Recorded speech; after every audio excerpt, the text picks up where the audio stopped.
Big Nasty. Yeah, Big Nasty, Hall of Fame Tampa Bay Buccaneer fan, baby. And you're watching Cannon Fire Podcast, brother. No other rock and roll. If you ain't watching, you ain't listening, and you're missing out. Woo! The Cannon Fire Podcast is brought to you by our friends at Cool Towel. The Cool Towel is an all-natural, instant cooling towel. No water, no refrigeration, no prep of any kind needed before use.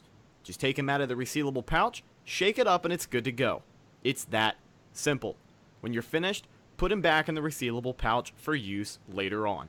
You can find them online at cooltowel.com, the official sponsor of CFP. We need one day, one win, one family, one day, one win, one family, one time. We got one time to do this. That's it. We got one time. Let's go. It's time to go to work. One time on three. 1, 2, 3. One time.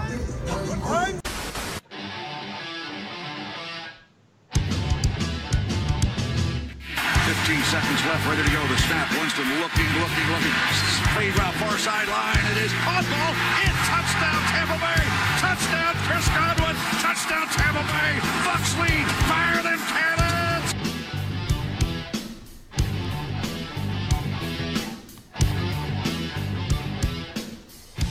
Welcome back, ladies and gentlemen, to a brand new episode of the Cannon Fire Podcast. Back for you. It is Saturday, July 28th, here for episode 29. Going to be live streaming on YouTube and available on iTunes later today.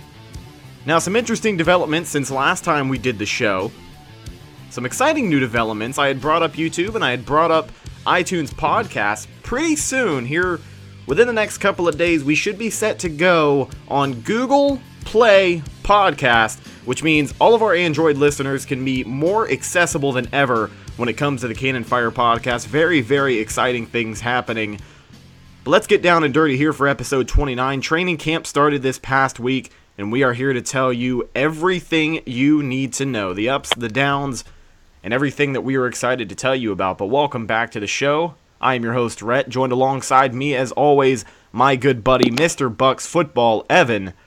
Evan, it's that week, man. Training camp has started. We're 3 days in. How you doing? Doing pretty good, man. I've been busy the past few days and just going to get busier here coming up. Yeah, you're definitely going to see a lot of things coming off of the press, especially with our buddies over at Pewter Report. But it's a very busy time of year, and we are just getting back into football, something we stressed in the last episode.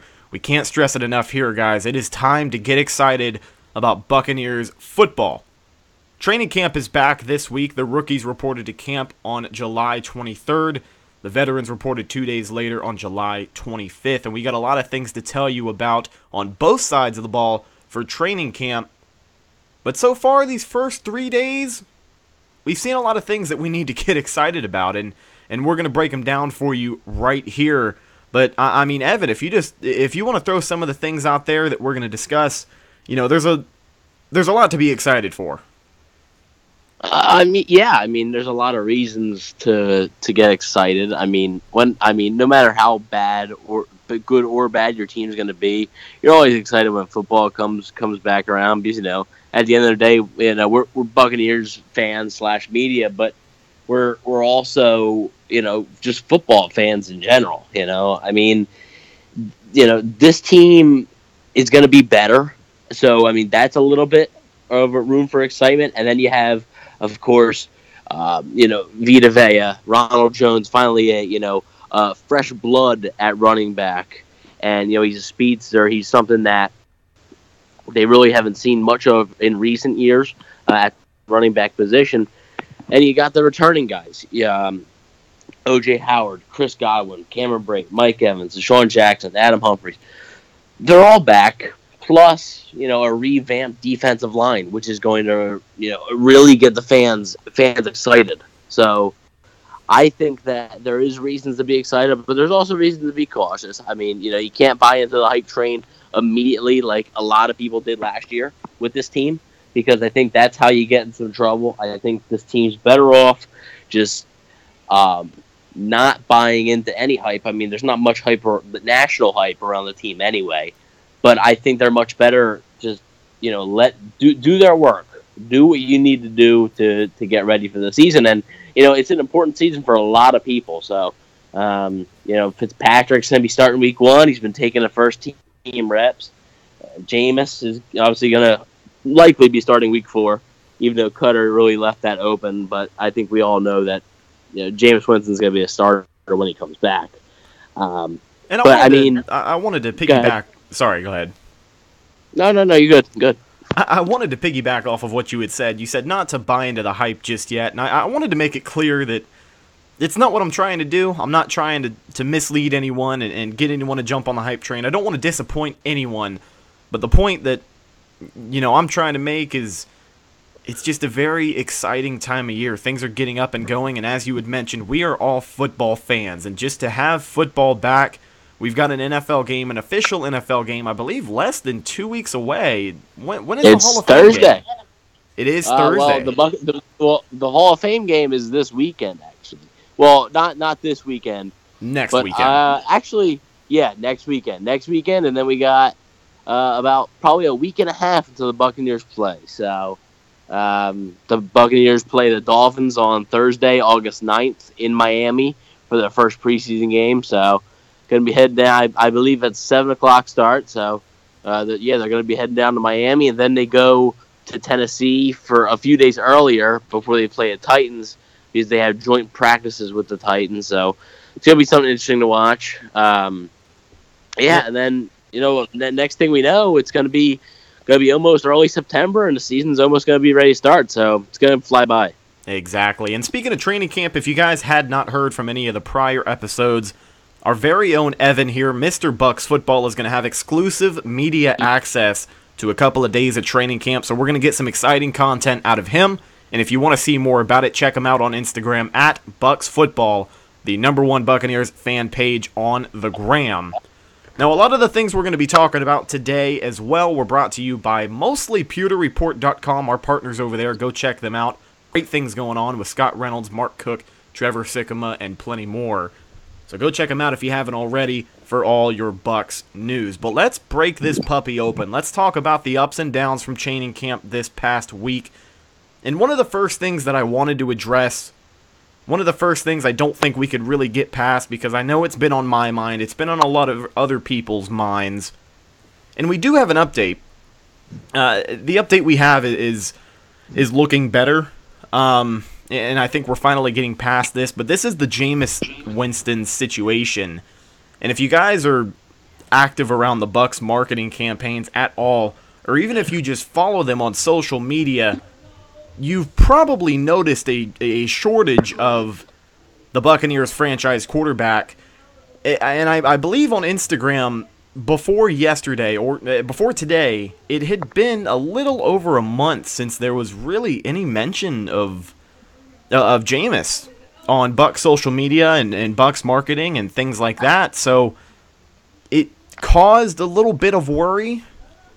But as I did mention, there has been an update. They did post about him today, and I know that's not a huge deal, but it's something to, I guess, a sigh of relief if you were thinking about Jameis Winston and the Bucs organization. I know they issued a statement about how they have been disappointed in him with everything going on, and you look back at what Jameis has said in responding to the media. Jameis has honestly been saying all of the right things, and so I think we're finally getting past that point.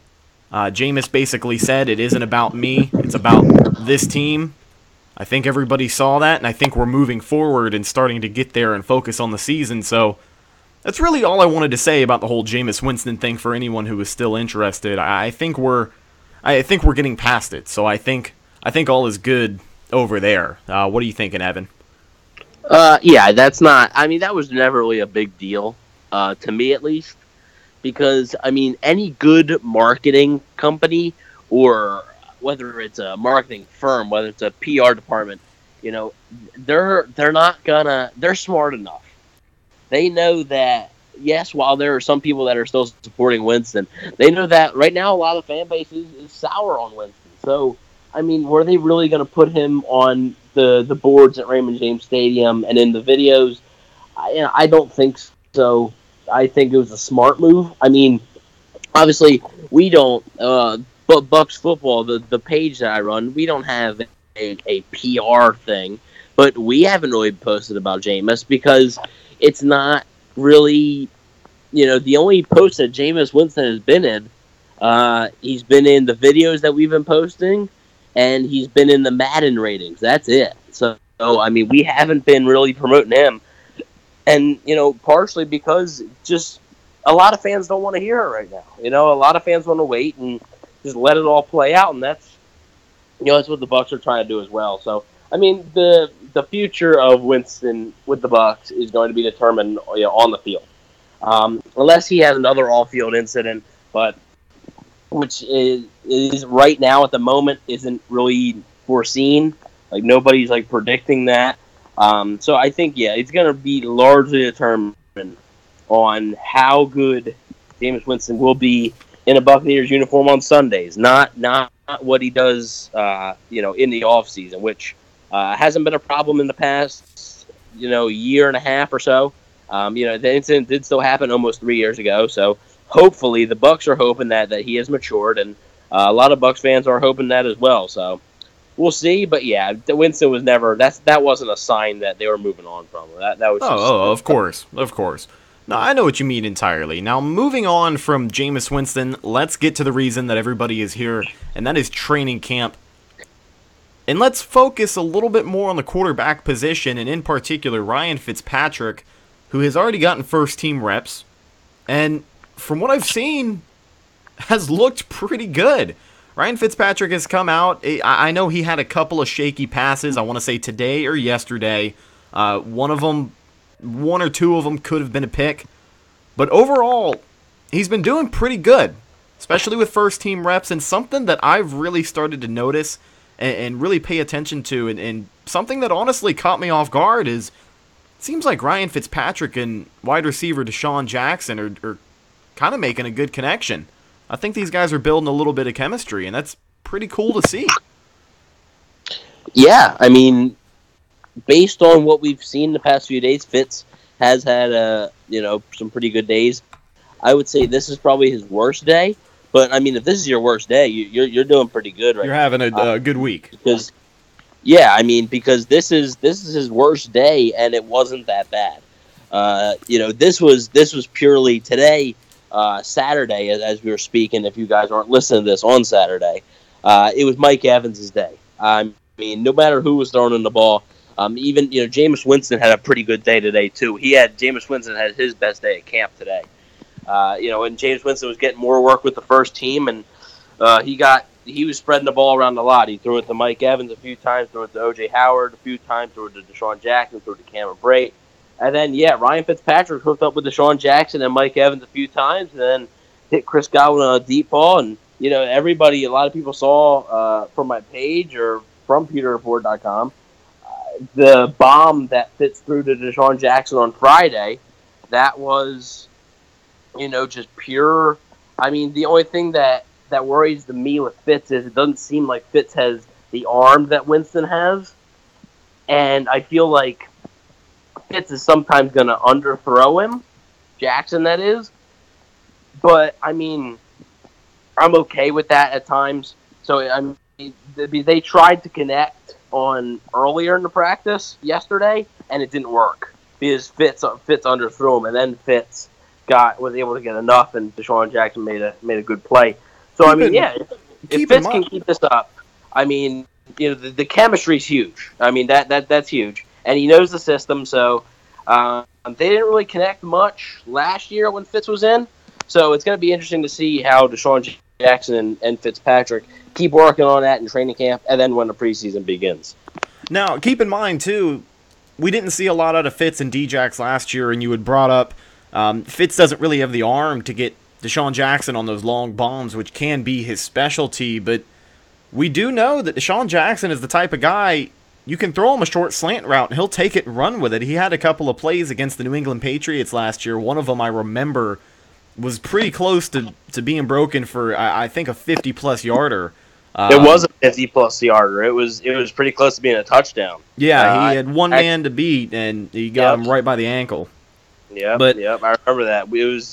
It was late in the game versus New England, and I remember they needed a spark, and they got it at that time. So they need more of that this year, though. Exactly, but Deshaun Jackson has always been a player that we've seen come up very, very big in those situations. Now, Fitz and Djax, to get them having a little bit more of a connection this year, obviously is going to make anyone feel good. Let me get Evan back on the horn here. We lost him for a couple of seconds. All right, you back, bud? Yeah, I'm back. I don't know what that was. I don't know either. I was going on Twitter, and I exited out of Twitter, and something came up and said Skype call ended. So I was like, okay. That's what happens when you go live, ladies and gentlemen. But we're back. We're still live. Evan is here good with us, and we were just talking about Ryan Fitzpatrick, Deshaun Jackson, and something good to take away from this week of training camp, or the first week of training camp, too, regarding Djax, is the guy looks as good as ever. He's still Djax. I'm very, very excited to see him returning some punts this year, too, which is something else that we wanted to touch on. Deshaun Jackson, Bernard Reedy, and Adam Humphries are pretty much who we have seen on the special teams punt return. We've seen Djax do some pretty cool things for other teams as a punt returner. Do you think we got a chance to see it this year? Or do you think it's going to be one of those things they tease and it never really happens? Because I feel like last year, Deshaun Jackson was pretty much the definition of things that are teased to be better than they are and then never really coming through. I think if they give him a position to return punts, we could be in store for some fun stuff. I mean, that's the way you said that. Deshaun Jackson last year was a tease. I mean, that's pretty well worded. I don't know whether they're going to or not, but I really think it depends on the situation. I think they know Deshaun Jackson can return punts, and I think that if they feel like they need Deshaun Jackson to go out there and return punts, they're going to. But I also thought that last year, and that never came to fruition. But you also remember last year, Deshaun Jackson never really practiced punt returns. I think we were all just kind of hoping that if the situation arose, that they just throw him in there. Yeah, but he was never really practicing punt returns last year. This year he is. Another guy who was practicing, Deshaun didn't practice. He didn't practice returns at all today. But another guy who did was Sean Wilson, running back, I believe, out of Duke. And he's an undrafted free agent, and he's a guy really watch. I'm going to say it right now. I think Cutter's high on him, from what I hear. He's quick. He's got good hands. I think he's a better version of Charles Sims. And I think that if Wilson, Sims is on a 1-year deal, and it's for little to nothing. So if Wilson ends up having a good preseason, I could see them rolling with Wilson as their fourth running back. You'd have Ronald Jones, Peyton Barber, Jaquiz Rogers, and Sean Wilson, and then cutting Charles Sims if he has a good camp and preseason. But yeah, they were giving him some shots at special teams today. He seems to be doing well. Like I said, Cutter likes him, so I think Cutter's gonna give him every opportunity. So it's just gonna be a wait and see thing with him. But back to Deshaun Jackson. When you say he looked, better than ever, I don't know about better than ever. The guy's 31. I don't think he's slowing down. He's shown no signs of slowing down. Not at all last year. What you got with Deshaun Jackson is what you got. You got a guy that's every time he gets the ball in his hands, something big could happen or something horrible could happen. Because guys like that, the risk with guys like that is they think they can do too much than they actually can, and they'll cut back and cut back and cut back, and all of a sudden you lost 10 yards. Could get him in trouble. So sometimes Jackson can think he can outrun this guy when the dude has angles on him, and maybe he doesn't see somebody coming from behind. So that's where you can get in trouble. But if you're the Buccaneers, why not put Deshaun Jackson out on punt returns? What is it going to hurt? He's likely not going to be here next year. He's owed $11 million next year. And none of it's guaranteed. If the Bucs cut him, they save $11 million. And they could use that money toward re-signing Jameis Winston, Quan Alexander, Ali Marpet, Donovan Smith, plus signing some other free agents that could help. I'm this is likely Deshaun Jackson's last year, so why not get the most out of him this year? Milk him. Exactly. Milk him for all he's worth. Now, putting him at punt return, it's something that I'm really hoping that they do all throughout preseason. I know last year I was calling for Deshaun Jackson on a screen. And I remember I thought it was the end around. The end around, that's exactly what it was. You caught me there. It was Deshaun Jackson on the end around. I remember we saw it one time in the preseason, and I think we were playing the Bengals. No, it was versus the Jaguars. I remember that. Was it the Jags? Because I remember getting excited about it, and I said, oh, this is going to be great. It was the second preseason game versus the Jaguars. I remember the Bucs came out, and they just dominated the Jaguars that game. Okay. And I remember we all thought, coming out of that game, we all thought, wow, the Jaguars are going to be in for a rough year. Well, turns out that was the other way around. But they made it to the AFC Championship game. And then you saw and they nearly beat the Patriots. And then you saw the end around once in the regular season. Now I got a little trivia for you. What game was it in? It was the Deshaun Jackson end around. Now what game was it in? Because I know. I just want to see if you know. I want to say... I mean, you got me good on this one because I wasn't expecting the question. I remember it in the season, and I remember getting excited about it. But was it the Bills game? Nope. It was versus the Detroit Lions. If to go back and when you get a chance, look at the highlights, and they do an end around to Deshaun Jackson, and it goes for about 15, 20 yards or so. He picks up some pretty good speed. So yeah, but I don't know why they don't do that more. And you brought up screen pass as your mistake for what you thought was end around. They should do more screen passes with Deshaun Jackson. I mean, you're paying this guy to be explosive. Give him room to be explosive. Yeah, I mean, and they just think. I guess Cutter thinks all that guy does is run straight up the field or do a post route. He can do so much more. I mean, end around, bubble screen, just a simple wide receiver screen, slant. Out. I mean, if you hit him on a quick out, I see him do it in Philly. You hit him on a quick out, he breaks a tackle, he's gone. I mean, there's so much more that they could be doing with him and they're not. And I think that they're going to experiment more with that, and I think it's going to start in preseason. Yeah, and something else I'm excited to see in preseason, too. I brought it up. It seems like when it comes to punt returns in general, we always have big plays in the preseason. I remember last year it was the Adam Humphries one. And I think the year before, I know we had a punt return touchdown. I was it Hump both years?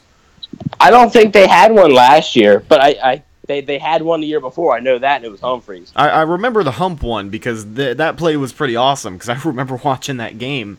And that was versus the Browns, right? Yeah. I think. I'm pretty sure. Yeah, it was against the Browns in Tampa. Yeah. But D-Jax, returning punts, hopefully it's something we see a little bit more of this coming season. I'm really excited for it, and you guys should be too. I don't think we have any more notes on the offense here. Jameis has really gotten a chance to come in and play first, second, and third team. He's looked good as well. And something else we should note, that Jameis Winston, Mike Evans, that whole thing, still there. Don't even worry about it. The magic is still there. Mike Evans, as you had brought up, Mike Evans was the man of the day. I believe, was it today or yesterday? I'm getting the 2 second days mixed up. It was today, yeah. Today, it didn't matter who was throwing in the ball. It could have been, I could have been throwing in the ball and he would have caught it. That's pretty cool to see, man. That's pretty good news.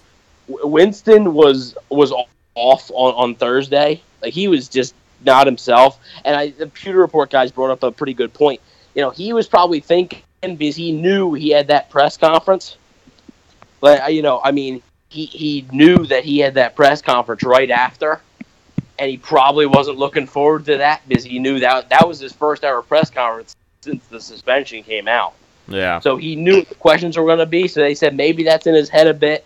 And they also said, Winston, the last time Jameis Winston was a second-string quarterback, a backup quarterback, was his freshman year at Florida State.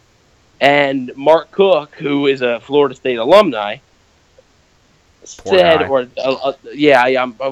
poor guy. Wow. Okay. Well. Okay. Whatever. Gator Nation, How baby. many? Oh, how many? Okay. Whatever. Forget it. Anyways. He said that Jameis Winston, that's when he was just a freshman, and he was a second-string quarterback. And he said that E.J. Manuel was a Florida State quarterback, and they had just lost to Mike Glennon and NC State. And Jameis Winston walked into Jimbo Fisher's office and said, "Put me in, and you will not lose a game for the rest of the season." About a year and a half later, they end up winning a national championship. So that's the last time that Jameis Winston was a second-string quarterback. He's not used to this. So a lot of people said that he looked uncomfortable, but today, I mean, I think he's used to it now. He was able to get some reps with the second team, third team, which I don't know why you're doing it with the third team. It doesn't make much sense. I mean, half of those guys aren't going to be on the roster. Get some connections with the younger guys. Get them some experience. Get some looks from guys you haven't seen too much of. But you got to think of his development. He's not done developing. How is he supposed to get better by throwing to guys that are much worse than him? Well, when did they throw him on third team? Was it at the end of the day after he had gotten most of his reps? I don't know. I don't know the time limit. I mean, I know they did 7-on-7 and 11-on-11. I think 7-on-7 today. I think which Winston was with first team and he went 4 for 4 on his passes. He completed all 4 of his passes, but I don't know. But back to the Mike Evans thing. Yeah, he was just a beast today. I mean, there was no. Yeah. Grimes wasn't stopping him. There was no corner that was stopping him. Vernon Hargreaves didn't practice today. Still, he got a cut on his leg, kind of like what Brent Grimes got last year that made him miss the Cincinnati game. Yeah, what's going on with that? What? Just players and freak accidents every year. I had seen they've got one corner for the Chargers. He's out for the whole season because of an injury he got during the conditioning test. Jason Verrett, it sucks for the Chargers. They have a lot of like the worst injury luck. Like, yeah. I mean, I've never seen a team, just a super talented team, get dismantled by injuries. I mean, Jason Verrett's played in the past 3 seasons. He's played in like 7 games. That's a shame too, because he is a really promising corner. He's a good-looking defensive back. Good player. Yeah, I mean, he's young. He's like 26, I believe, or something like that. 25, something like that. So I mean, he's still pretty young, and he's one of their best corners. But I mean, the Chargers are still so deep. Like I mean, I know this is people are going to be yelling, because this is a Bucs podcast, but you think San Diego has one of the better defenses? Is it San Diego, Rhett? Lost me. It messes me up every time, man, because I'm pretty sure I said San Diego a little earlier. Yeah. I mean, L.A. I still don't understand that, but I think if any team needs to be in L.A., it's the Raiders. But we'll talk about that at another time. The John Gruden Raiders. I mean, they had one heck of an offseason. Huh? I mean, John Gruden's not even talking to Khalil Mack. That's a good way to treat your star player. I'd seen that. I'd seen that. Anyways, I think the Chargers are going to have a good football team. But back to Mike Evans. Finally, to wrap up the Mike Evans situation, we've been rambling on about Brent Grimes, Vernon Hargreaves, freak accidents, the San Diego Chargers. There's a lot to talk about. I just said San Diego Chargers again too. Exactly. Wow. Okay. You see what I mean? It gets you too, man. There's no getting away from it. It's a natural thing. It's something I grew up knowing that was just changed on me a year ago, and I still haven't, or 2 years ago, I still haven't fully taken it all in. But see, I'm not saying the St. Louis Rams. Like, I'm saying the Los Angeles Rams. Like, I'm saying that fine. I don't know what it is with the Chargers. I don't know, man. I don't know. But anyways, Mike Evans, beast. That's all you need to know. I mean, his chemistry with Jameis Winston is some of the best in the league. And, I mean, Ryan Fitzpatrick did pretty well with him, too, today. Obviously, the chemistry between Fitzpatrick and Evans isn't as good as it is with Winston. But, I mean, Fitzpatrick played some very limited with Evans. But if you recall, I mean, in the Arizona game, Evans caught a touchdown from him, had another long ball from him. And then Fitzpatrick's first start versus the Jets, Mike Evans was suspended for pushing Marshawn Lattimore. So Mike Evans wasn't in that game. Then he came back and He did okay versus Miami. He did okay versus Atlanta. But, yeah, I mean, they're going to keep working on it. I mean, I can only think the chemistry between those two is going to get better. But I don't know how much better. You know, Cameron Brate and Mike Evans are the two receivers. I think Jameis Winston he knows where they're going to be at all times, especially Cameron Brate in the red zone. Oh, I yeah. mean, that's money. I mean, that is money. So, yeah, we'll definitely keep an eye on it. But, yeah, Fitz had a good day today. Jameis had a good day today. Fitz has had a good 3 days. Jameis has been for 3 days. All right. So things are looking mostly good out of the offensive side of the ball. Let's flip the script here to the defensive side of the ball. We're going to break down your first and second team defense. We're going to talk about some things going on there. And a little bit later, we've actually got a pretty unexpected breakout star here in practice the past few days. Really someone who stuck out these past few days of training camp. We'll get to that in just a little bit. But let's break down your first team defense. Now, we've seen different looks throughout camp. This isn't your official starting lineup. Day one of camp. So, I mean, yeah. A lot of people came to me, why is this guy in there ahead of this guy? Why is this guy? Relax. It's day one. But let's break this down here. We're going to do first team first, and then we'll go to second team after that. And these are both pretty strong looks. But here we go. First team defensive line. At the end, you've got Vinny Curry, Gerald McCoy, Bo Allen, and at the other end is JPP. Your linebacker core, you got Levante David and Adarius Taylor playing the outside, and in the middle is Quan Alexander. Your two cornerbacks are Brent Grimes and Vernon Hargraves III. Your free safety is Justin Evans. Your strong safety is Chris Conte. I mean, the only thing that sticks out to me on this first team is Adarius Taylor. Because to have him practice first team and to really get that look, I was fully expecting, I guess, not a Darius Taylor, but I don't know. What do you think about this first team D? I mean, I've got a lot of things of why Chris Conte's in there. I've gotten a lot of things of why Bo Allen is in there and Vita Vea is not. I mean, I've gotten everybody calling Vita Vea, not everybody, but some people calling Vita Vea a bust already because he can't even make the first team. That's why I'm saying it's day one. Luckily, the Bucs actually have a plethora of D linemen, so they don't need to rush. There's no need to rush Vita Vea. It's just like with Chris Godwin last year. There's no need to rush. There was no need to rush Chris Godwin. Okay, it started out. Mike Evans was number 1 wide receiver. Deshaun Jackson was number 2. Adam Humphries was number 3. Godwin was number 4. Godwin eventually got his shot and did pretty well. So just relax.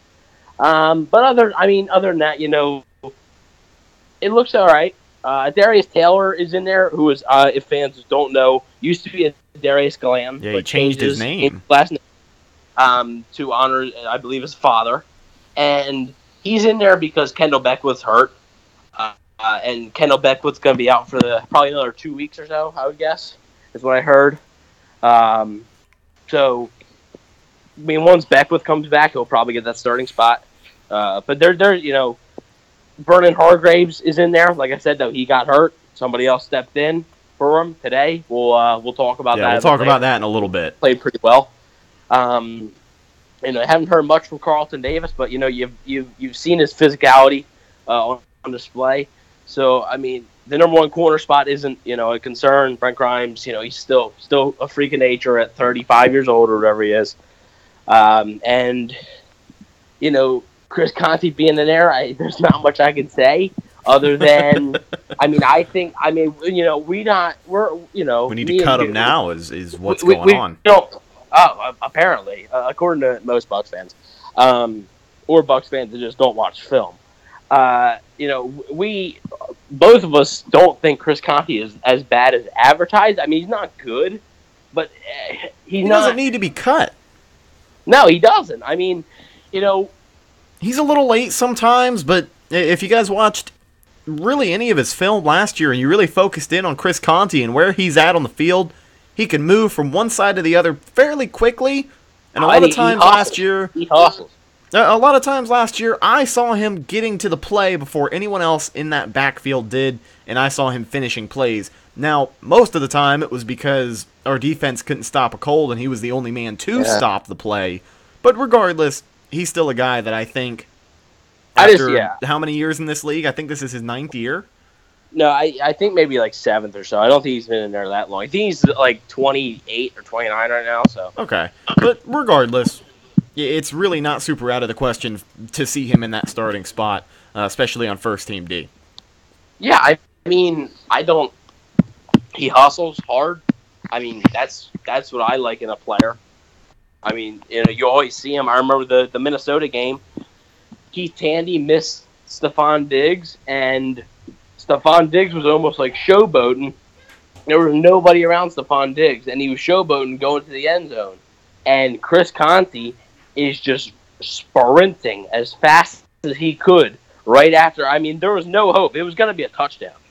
But Chris Conte thought if I could stop him at the 1, maybe we get a stop, maybe get a turnover or something. And he absolutely hustled down there. And it was too late because Diggs was just too far. But Diggs was showboating and kind of like putting the ball up in the air, and they realized how close Conte actually was. I'm going to have to send you the clip if you don't know what I'm talking about.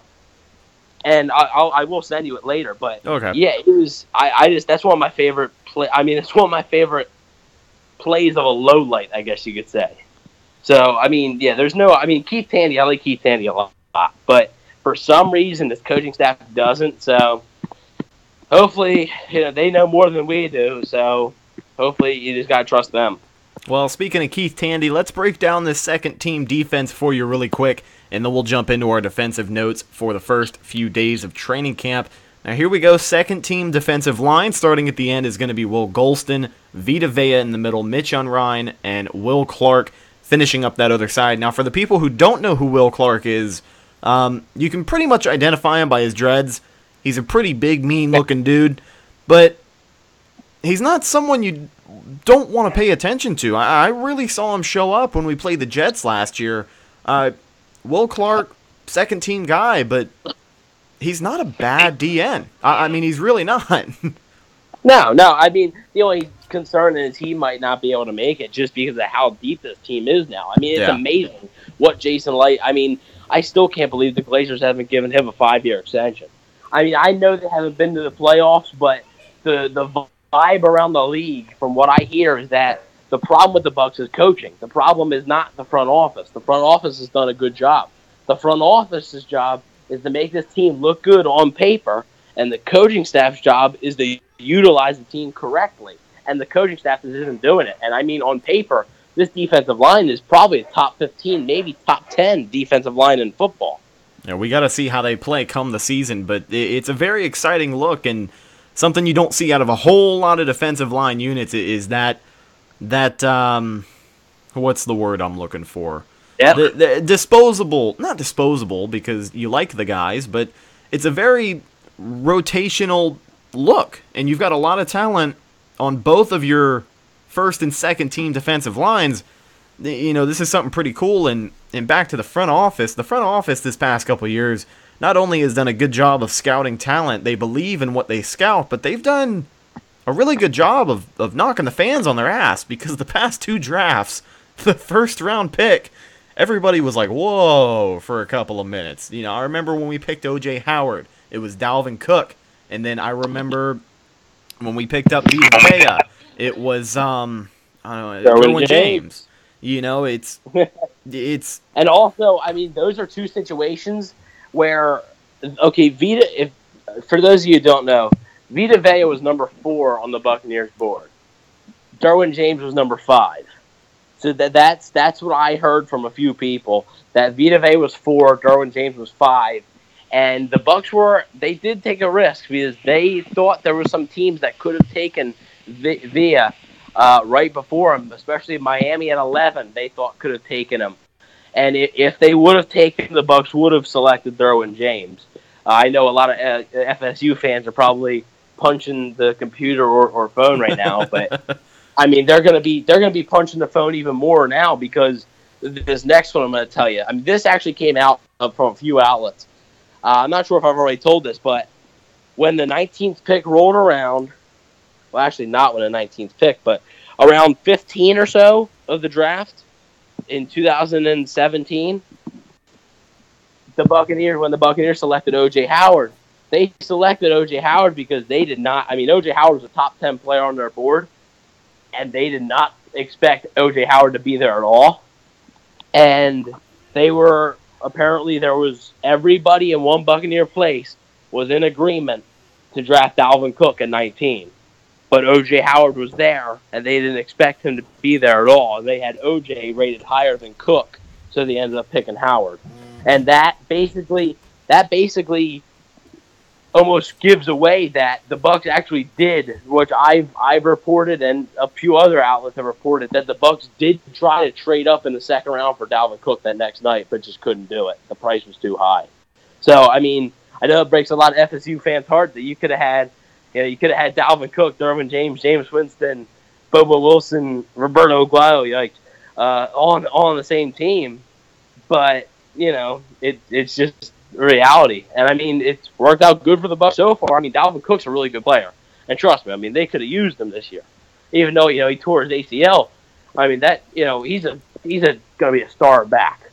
But Ronald Jones hopefully can be good. And, I mean, O.J. Howard has star potential. So it's not like the worst deal in the world here. No, exactly. And back to the second-team defense, we pretty much went over the defensive line here. A lot of talent there. Let's wrap this up. Outside linebackers for your second-team defense is going to be Cam Lynch and Devontae Bond on the other side, with Riley Below, Joe Dirt making his way up to the middle position. Middle linebacker is Riley Below. We saw some good looks from him last year, and that's another guy that you can compare him to Chris Conte, not in the way that everybody hates him, but he's a guy who hustles. He's a guy who takes it very seriously, and it's something pretty cool to see, and you can see it paying off. He is the middle linebacker on that second-team D. Now, your two cornerbacks are going to be Ryan Smith and Carlton Davis, who, as you mentioned earlier, we haven't seen a whole lot out of this training camp. And your free safety is going to be Jordan Whitehead and strong safety Keith Tandy. Last but not least, Keith Tandy. Pretty much talked about Keith Tandy and that whole situation. That is your first and second team defense. Now let's talk about that guy we had mentioned earlier. That guy that stuck out and is probably, I wouldn't say flown under the radar, but caught a lot of people off guard this training camp. He's not listed on the first or second team defense, by the way. And that is rookie MJ Stewart. Now, Vernon Hargraves III had that cut on his leg, so he did sit out of practice today. But meanwhile, rookie MJ Stewart stepped into the nickel position, and we got some really good looks from him. One pick, one play that would have been a sack, and overall he looked really, really good in coverage. And let me point out that interception was thrown by Jameis Winston, so let's take that for what it is. MJ Stewart, really good looks, man. Yeah, I mean, I'm not 100% sure now that I think about it if that was him picking it off. But I mean, regardless, he had a few nice pass breakups yesterday, and then he picked up where he left off, for sure. It's just like you said. I mean, if this wasn't a practice, Ryan Fitzpatrick would have got sacked on that nickel blitz. I mean, yeah, MJ Stewart would have ended up sacking him, maybe even stripping the ball from him. Who knows, So, yeah, but MJ Stewart's impressed. Dirk said, Cutter said that Hargraves is going to be out a few more days, so it's another opportunity for Stewart to come in and and impress some more. I mean, the Bucs have practice on Sunday tomorrow, and then they're off on Monday, and I think they got like meetings and stuff on Monday, and I think they're back practicing Tuesday, Wednesday, Thursday, Friday, and Saturday, I believe, and then I believe they get a few days off, and then they go to Miami. So, I mean, I would expect Vernon Hargraves to maybe miss another 2 or 3 practices, considering, I mean, Brent Grimes didn't play in Cincinnati last year, and then he ended up not really having much of a preseason. So, I mean, I would expect Vernon. It doesn't sound like this situation is as serious as the Grimes one. It didn't seem like it was a worse situation, but I'd still expect Vernon to be out 2 to 3 practices. So, I mean, there's a chance for MJ Stewart, but also a chance for Carlton Davis, also a chance for Ryan Smith. David Rivers, I believe his name is the corner that they like. He's an undrafted guy. But, I mean, there's going to be a lot of competition there. And right now there's a spot that's open. So it's whoever's taking it. Right now, MJ Stewart. It was described to me that MJ Stewart was the best corner, was the best defensive back, no matter safety or corner, that was out there today. So that's a good look for a rookie. If he continues to do that, he's going to see himself as the nickel corner come week 1. So very big things out of MJ Stewart. Guys, keep your eyes on him. We've got plenty more training camp to go. And if you're going to any of the fan access days, it's going to be pretty cool because I think we mentioned it before, but the way they have it set up this year, you can actually walk around the field. So if you wanted to take a look at the defensive backs going through their drills, you can walk over there and see how some of those guys do it as they warm up and get ready for training camp. But if you're out at fan access, we will see you there. I have got my ticket for August 7th. And I know you said you're going to be there, the second, third, and fourth?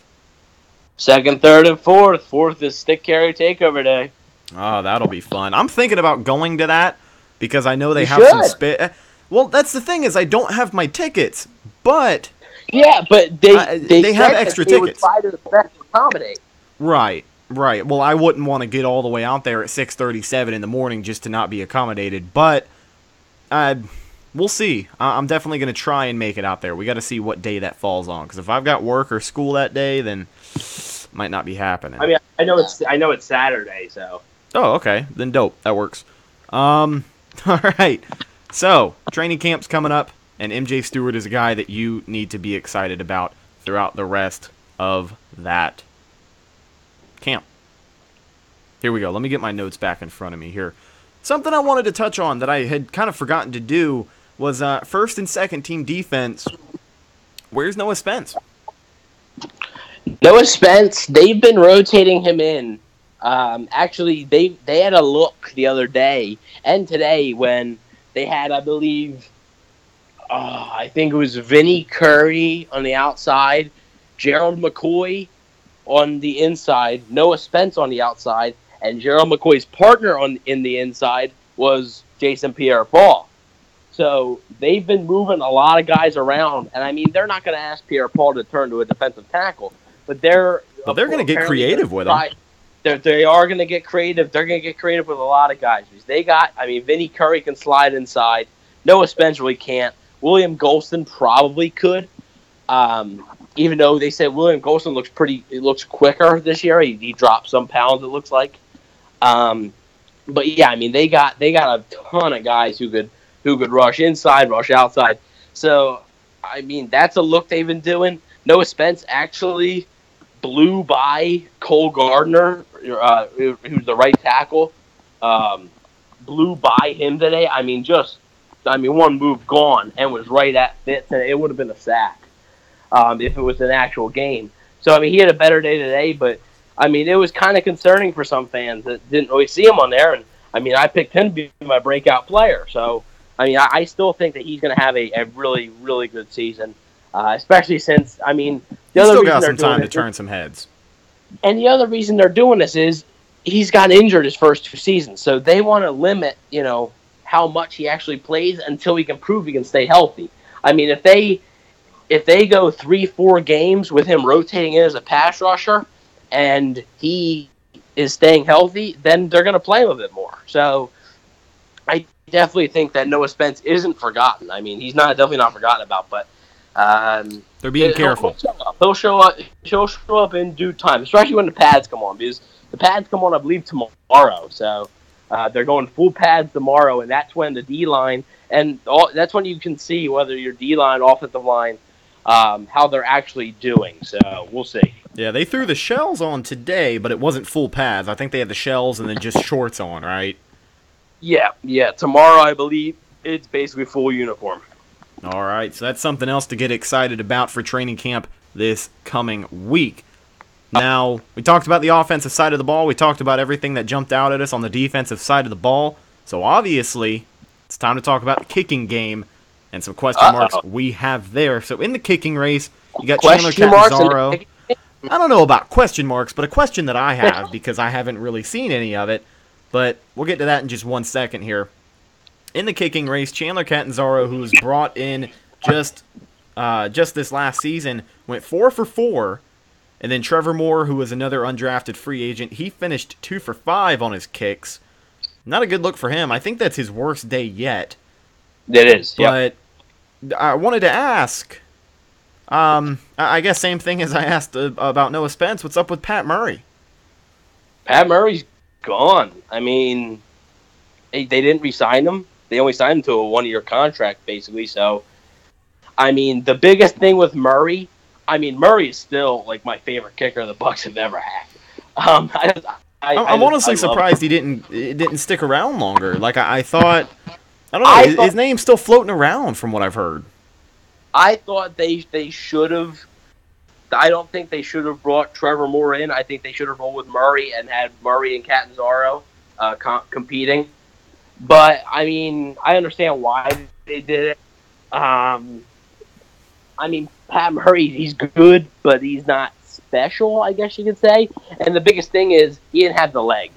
And if you want me honest, Pat Murray, he missed that 50-some yarder against the Falcons that would have tied the game with no time left. He missed the 51-yarder versus the Panthers Week 16 on Christmas Eve, which I remember. I don't remember the exact situation, but I remember if he would have made that kick, it would have been unlikely that the Panthers would have been able to win because they're just with the time and stuff, and he ended up missing it and giving the Panthers the ball basically midfield. He needed to get better, and Chandler Catanzaro was good at long kick. I believe his career long is like 58. Well, he had that video on Instagram posted just the other day. I think it was like an 80-yarder. He tapped it in like it was nothing. He trotted into it. I don't really put much credit into those videos. I think anybody can kick when you're, it's different when you're in a game, or even in practice when you have guys trying to block the kick, your approach is a bit different. I gotcha. So but Pat Murray, he's out there. And God forbid, I could seriously see the Bucs if, I hope this doesn't go this way, and I don't think it will. I think Catanzaro, I think they found their answer. But I think that Pat Murray, he's just, nobody's going to pick him up, I don't really think. But if, let's say, Moore gets cut, Catanzaro struggles, yeah, I think they could end up bringing back Patrick Murray. I really do. I don't think that's going to be the case. But you wouldn't say it's something that's out of the question. I wouldn't. If Catanzaro struggles, I wouldn't say it's out of the question. Okay. Do I think they would do it? And maybe. I don't know if they want to go down that path again. But, I think they might want to explore a different kicker this time. But, if it does happen, he'll definitely be considered. Just because he has familiarity with Jason Light, Dirk Cutter, those guys. He's a good teammate, hardworking guy, tough guy. Just a guy you really like to root for. So I think he's a good kicker, but just unfortunate. Injuries really hurt his career early on. But Trevor Moore had a really good spring, had good OTAs and mini camp, and a lot of people were saying, they know that the Bucs are paying Chandler Catanzaro the big bucks, but Trevor Moore's been the better kicker. And now that's not really a knock on Catanzaro. That's just almost a compliment to Moore because he kicked the ball so well during the spring. And to come out here and really the first day that's been, they probably kicked in the past 2-3 days, but the first day was like the public could see and the media could see. Not a good start. Not a good start at all. He's got to get better. And I think he knows it. And for Chandler Catanzaro, what a way to start better, 4 for 4. Yeah. Moore is going to get an opportunity to kick in the preseason. Not as much as Catanzaro, but he's going to get the opportunity. So we will see. It's just a waiting game. But, yeah, I'd say Catanzaro is going to win the job. Even the only way Catanzaro doesn't win the job is if he really struggles and Moore just catches fire. If he goes 0 for 5 tomorrow? Well, not even in practice. If he's struggling in games, I think if he's struggling in games, then I think that's when you cut a guy. Well, if it's in practice, I'm okay with that. But if you start struggling in games like Roberto Aguero, first preseason game, Chandler Catanzaro goes out there and misses an extra point. That's going to be worrisome. Yeah. He's got to make. It's okay to miss a kick. You're not going to make them all. You're not. You're not going to make every extra point. You're not going to make every field goal. But what he has to do is the first 3 or 4 extra points he he attempts, he's got to hit them. And the first 3 to 4 field goal attempts he attempts, he's got to hit them. Yeah.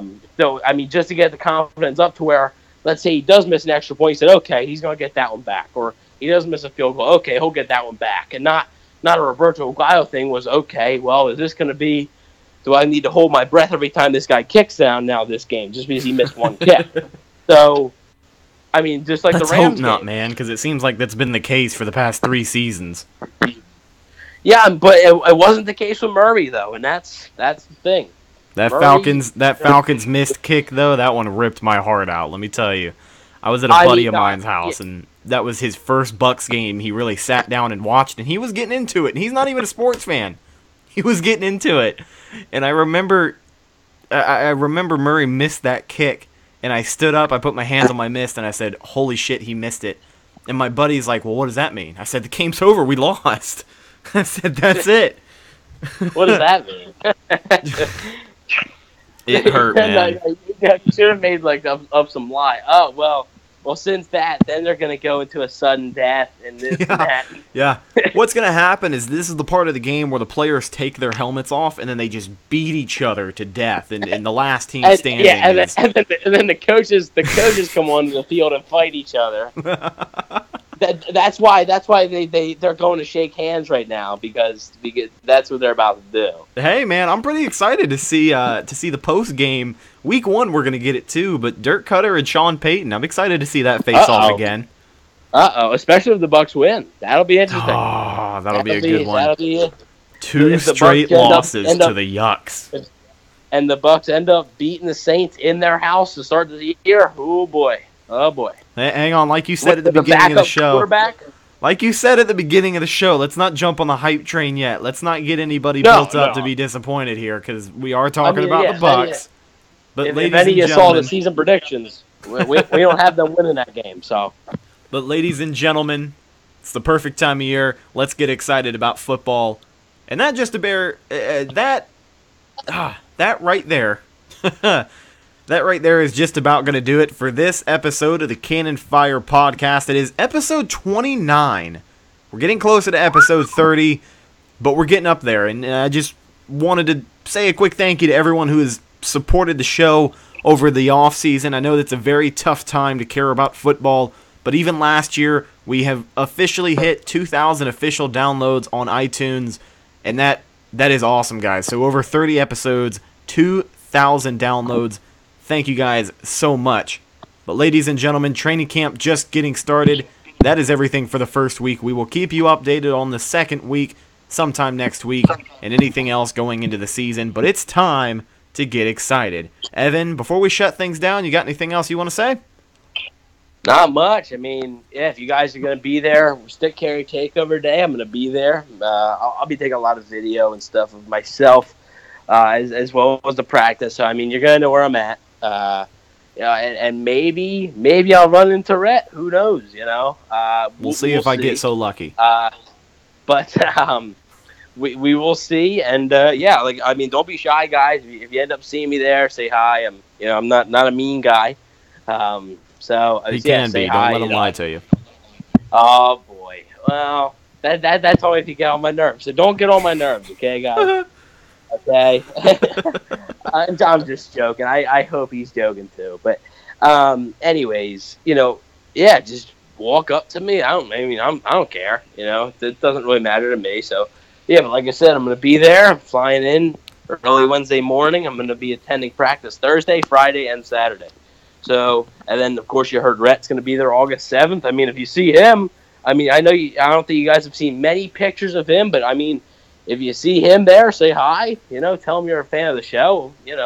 I mean, he might be a little grouchy to you, but he might tell you to get away. But I don't know. If we make it to training camp, we will make sure you guys are updated on where everything's going on, where we're going to be at, and if you're looking to get together and get in touch, then that's all we can really hope for. So big things going into training camp. But that's just about going to do it for this episode. Remember to follow the show on Instagram at Cannon Fire Podcast. I believe we're on Twitter too at Cannon Fire Pod. Not podcast, but just pod. So follow the show on Instagram and Twitter. check out our sponsors at Cool Towel. You can check them out at cooltowel.com. Going to training camp, you're going to want to load up on these things, guys. It is going to be hot. It is going to be I'm going to muggy. need you to drop one off in my hotel before I go. I'm actually going to make sure I get you some because I've still got like $100 worth of Cool Towels just sitting in my room. So I need to give you a couple of packs before you head back up to Pennsylvania. But exciting things going on, guys. Check out our sponsors at Cool Towel and check out our partners at pewterreport.com. You can catch them on Instagram as well at pewterreport and on other social media outlets.